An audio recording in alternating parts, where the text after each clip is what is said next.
प्राचीन काल में असुरराज तारकासुर के 3 पुत्र थे।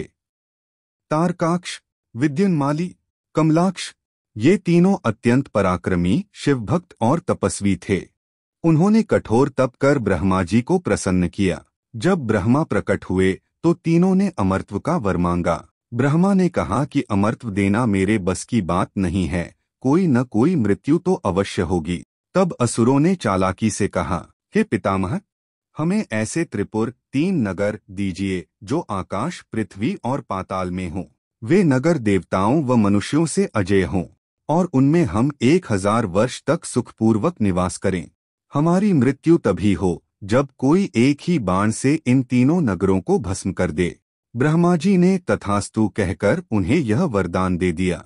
मैदानव ने इन असुर भाइयों के लिए अद्भुत नगर बनाए। एक नगर स्वर्ण का जो आकाश में स्थित था, दूसरा नगर रजत का जो पृथ्वी पर था, तीसरा नगर लोह का जो पाताल में था। ये नगर मिलकर त्रिपुर कहलाए और इनके स्वामी कहलाए त्रिपुरासुर। आरंभ में त्रिपुरासुरों ने धर्म पालन किया, परंतु कालांतर में वे अहंकारी हो गए। उन्होंने देवताओं, ऋषियों और मनुष्यों पर अत्याचार करना शुरू कर दिया। उनके नगर अभेद्य थे, इसलिए देवता उन्हें पराजित नहीं कर पाए। देवगण विष्णु और ब्रह्मा के पास गए, किंतु उन्होंने कहा कि यह वरदान केवल शिव के द्वारा ही समाप्त किया जा सकता है।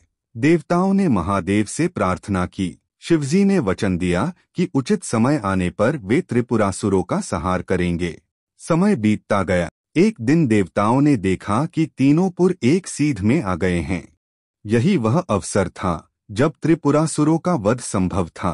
तब देवताओं ने महायुद्ध की तैयारी की। पृथ्वी रथ बनी, सूर्य और चंद्रमा रथ के पहिए बने, ब्रह्मा सारथी बने, पर्वत मेरु धनुष बना, विष्णु जी का शरीर ही धनुष की डोरी बना, अग्नि बाण बना और स्वयं शिवजी उस रथ के आरूढ़ हुए। जब तीनों पुर एक पंक्ति में आए तब शिवजी ने उस दिव्य बाण को छोड़ा। एक ही बाण से तीनों पुर जलकर भस्म हो गए।